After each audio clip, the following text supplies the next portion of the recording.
आपका स्वागत है। देखते हैं आज की ताजा खबरें। जनपद लखीमपुर खीरी में प्रशासन कोरोना वायरस के लेकर लॉकडाउन का पूरा पालन करा रहा है। इसी के तहत आज पुलिस प्रशासन ने कई चौराहों पर जांच की और कई वाहनों को सीज कर दिया। वहीं कई स्थानों पर मास्क वितरण भी किए। उत्तर प्रदेश के कन्नौज से भी एक घिनौनी खबर आ रही है। मजदूरी के पैसे मांगने पर भट्टा मालिक ने मजदूरों को जमकर पीटा है।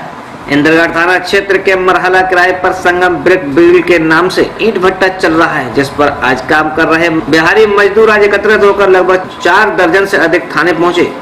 उन्होंने बताया कि भट्टा मालिक ने पैसे मांगने पर उनके साथ जमकर मारपीट की है, जबकि भट्टा मालिक ने इसका खंडन किया है। ये गरीब मजदूर घर से पेट भरने के लिए निकले थे, मगर उन्हें क्या पता था कि भट्टा पर रात दिन मेहनत करने के बाद भी भूखा ही सोना पड़ेगा। क्या घटना हुई? तू बोल ही नहीं है। घटना कहाँ होगा? मारा पीट होगा। आपको घटना कहाँ बता देंगे? कहाँ पे? भट्टे पे मारा भट्टे पे। किसने मारा पीटा? नाम बताओ। मारा देवेंद्र मारा और आधार और बोलता है डॉक्टर और दातागंज के विधायक राजीव कुमार सिंह ने कोरोना कर्मवीर सफाई कर्मचारियों का फूलों से स्वागत किया है। उन्होंने सफाई कर्मचारियों को फूल मालाएं पहनाकर सम्मानित किया, वहीं पुष्प वर्षा भी की। इसके अलावा अन्य कोरोना योद्धाओं का भी सम्मान किया है। नगर पालिका परिषद में सफाई कर्मचारियों का स्वागत किया है, अभिनंदन किया है, तो सर क्या कहना चाहेंगे?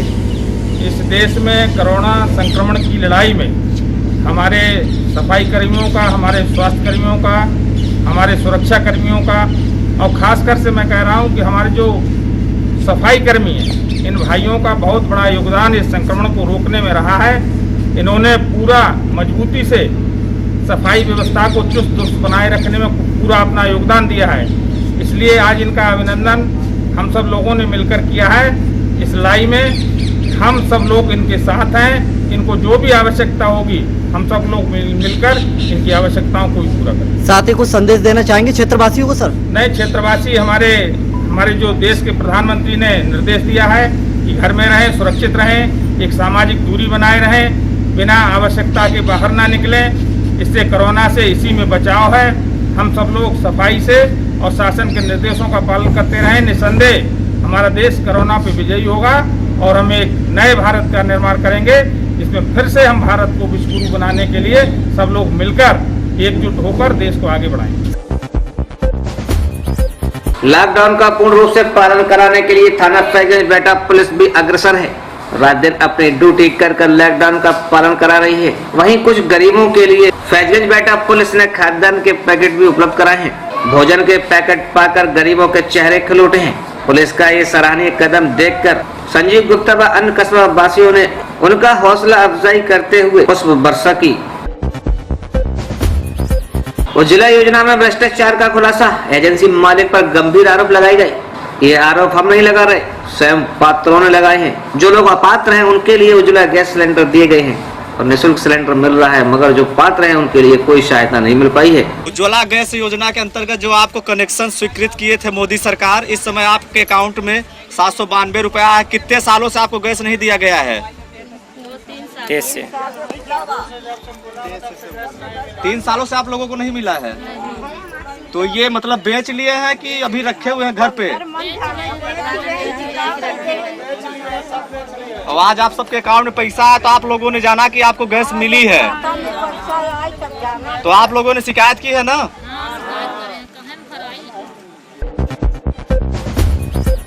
हेमवती नंदन बहुगुणा के जन्म शताब्दी पर दिव्यांगों को वितरित किया गया खाद्यान्न। सांसद रीता बहुगुणा जोशी के निर्देशन में आज गरीबों के लिए ये खाद्यान्न उपलब्ध कराया गया है।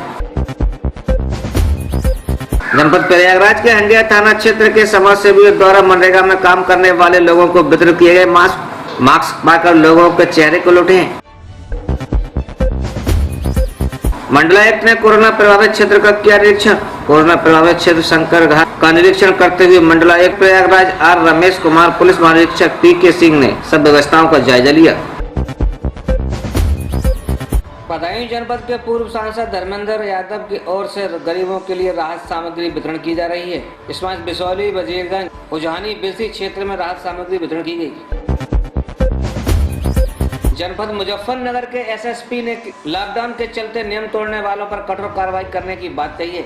लीजिए स्वयं सुनिए एसएसपी द्वारा क्या निर्देश दिए गए हैं। यह देखने में आ रहा है कि जनपद मुजफ्फरनगर में कई प्रकार के लोग राशन सामग्री वितरण करने के संबंध में जनपद में घूम रहे हैं, लेकिन उनके पास न इस प्रकार से कोई प्रशासन का या पुलिस का या कहीं से कोई अनुमति या पास है। कल से जनपद में इसके संबंध में एक मुहिम व एक अभियान चलाया जाएगा। कोई भी ऐसा व्यक्ति यदि पाया जाता है जो कोई भी राशन सामग्री या अन्य कोई भी सामग्री बांटने के नाम पे शहर में, जनपद में, देहात में कहीं भी घूमता हुआ पाया जाता है बिना परमिशन के, बिना प्रॉपर अथॉरिटी के, बिना प्रॉपर परमिशन के, तो उसके विरुद्ध न केवल मुकदमा दर्ज किया जाएगा बल्कि जानबूझकर कोरोना संक्रमण के समय में लापरवाही बरतते हुए जनपद के सभी लोगों की जान को खतरे में डालने के संबंध में अभियोग दर्ज किया जाएगा। इसी के साथ साथ दूसरी चीज यह भी देखने में आ रही है कि बहुत सारे ऐसे लोग हैं जो मोटरसाइकिल पे घूम रहे हैं, जिनमें से एक व्यक्ति के पास कोई पास हो सकता है, कोई आई कार्ड हो सकता है, लेकिन दूसरा व्यक्ति उनका स्वयं का रिश्तेदार, भाई, दोस्त या कोई अन्य व्यक्ति है। इसमें पूर्व में भी चेकिंग में कई ऐसे सरकारी कर्मचारी पकड़े गए हैं, कुछ मीडिया कर्मचारी पकड़े गए हैं। मैं फिर से इसके संबंध में स्पष्ट कर दे रहा हूं कि कल सुबह से मुजफ्फरनगर पुलिस मोटरसाइकिल पे चलने वाले प्रत्येक व्यक्ति की चेकिंग करेगी और जहां मोटरसाइकिल पे 2 व्यक्ति चल रहे हैं वहां यह देखा जाएगा कि वो क्यों चल रहे हैं। यदि कहीं पर भी 2 व्यक्ति एक मोटरसाइकिल पे पाए जाते हैं जिनका कोई दूसरे व्यक्ति का उस पे होने का कोई कारण नहीं है, उनकी कोई आवश्यकता नहीं है, कोई मजबूरी नहीं है कि एक साथ 2 आदमी चले मोटरसाइकिल पे, तो उनके विरुद्ध बहुत कठोर कार्रवाई मुजफ्फरनगर पुलिस द्वारा की जाएगी। मैं आप सभी लोगों से पुनः अनुरोध करता हूं कि केवल अपने घरों से तभी बाहर निकले जब कोई आवश्यकता हो या कोई अन्य प्रकार की आपकी जरूरत हो या इमरजेंसी हो या मेडिकल इमरजेंसी हो। मोटरसाइकिल पे नकली पास, फर्जी आई कार्ड, मीडिया के नाम पे फर्जी प्रकार से किसी भी प्रकार से कोई आई कार्ड बना लेना, उसको इस्तेमाल करना एक दंडनीय अपराध है। कोरोना संक्रमण के समय में इस सब के संबंध में आपके विरुद्ध बहुत कठोर धाराओं में मुकदमा दर्ज किया जाएगा। किसी भी प्रकार से ऐसा कोई कार्य न करें जिससे यह प्रतीत होता हो कि आप इस संक्रमण, इस आपदा के समय में सभी लोगों की जान से खिलवाड़ करने का प्रयास कर रहे हैं। किसी भी प्रकार से तब तक बाहर न निकले जब तक आपका कोई बहुत जरूरी काम ना हो और कोई भी ऐसा व्यक्ति आपके साथ न पाया जाए जिसके पास स्वयं की परमिशन, आई कार्ड या अथॉरिटी ना हो उस समय बाहर निकलने की। आरोपी को फोन पर चौकी इंचार्ज बता रहे हैं बचाव का फंडा। ऑडियो हुआ वायरल। उत्तर प्रदेश के कन्नौज जनपद के तालग्राम थाना क्षेत्र की अलोमर चौकी पुलिस चौकी पर अपराधी के बीच सांठगांठ का एक ऑडियो वायरल हुआ है। ऑडियो में चौकी इंचार्ज आरोपी को ही कानून से बचने का उपाय बता रहे हैं। दरअसल तालग्राम थाना क्षेत्र की अलोमर पुलिस चौकी अंतर्गत भवानी सराय गाँव में 4 अप्रैल को साहिल पटेल उर्फ दिलीप कुमार ने अपनी भाभी पूजा की बुरी तरह पिटाई कर दी थी। इससे पूजा घायल हो गई थी। उसे इलाज के लिए अस्पताल में भर्ती कराया गया। मामले को लेकर पीड़ित पूजा के पति पवन ने तालग्राम थाने में अपने भाई साहिल के खिलाफ पत्नी से मारपीट करने की रिपोर्ट दर्ज कराई थी। इसी को लेकर आरोपी और पुलिस के बीच सांठगांठ हो गई। सुनिएगा ये ऑडियो किस तरह से आरोपी और पुलिस में बात चल रही है। पवन, हाँ सर।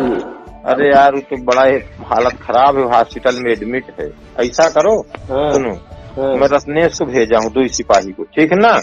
और तुम पहले घर में घुसे रहना कुछ देर, हाँ?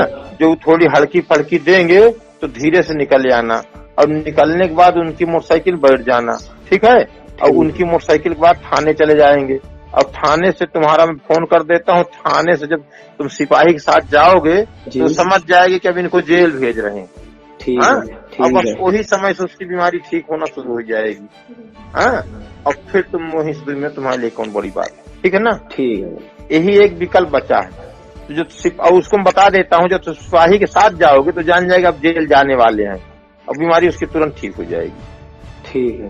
अब नहीं यार कहूँ मर मुरा जाए, दिक्कत हो जाए, तुम को दिक्कत हो, हम को दिक्कत हो, ठीक है? क्या मांग करेंगे? हमारे ऊपर खुद ही मुकदमा करने की हमको धमकी दी जाती है, गाली गलौज हमारे साथ करी जाती है। 1 महीना हो गया, 4 अप्रैल से 1 महीना हो जाएंगे, अभी तक कुछ हुआ नहीं। अब पर डे परेशान करता है। साहिल पटेल उर्फ दिलीप पटेल। पुलिस क्या कह रही है आपसे? एक बार आई है, जब से चली जाती, हमारी खुद दवा चल रहा, हमारा इलाज चल रहा जब से, और अभी तक तो कुछ हुआ नहीं। उल्टा हमको जान से मारने की धमकी देता है और मेरे ऊपर उल्टा केस करने के बता, चोरी का इल्ज़ाम लगवाने की धमकी, और तुम पर उल्टा केस कर देंगे, 3 साल की जेल करा देंगे। 5 अज्ञात बदमाशों ने ग्राहक सेवा केंद्र के मैनेजर से तमंचे के बल पर की लूटपाट। प्रयागराज जिले के हंडिया थाना क्षेत्र के अंतर्गत सुकुलपुर गांव में इलाहाबाद बैंक ग्राहक सेवा केंद्र मुकेश कुमार चला रहे थे। कि सुबह ग्राहकों को पैसा वितरण करते समय 2 मोटरसाइकिल सवार 5 अज्ञात बदमाशों ने कट्टा सटाकर लगभग 1 लाख की लूटपाट करके फरार हो गए। सूचना पर पुलिस भी मौके पर पहुंची है और जांच में जुट गई है।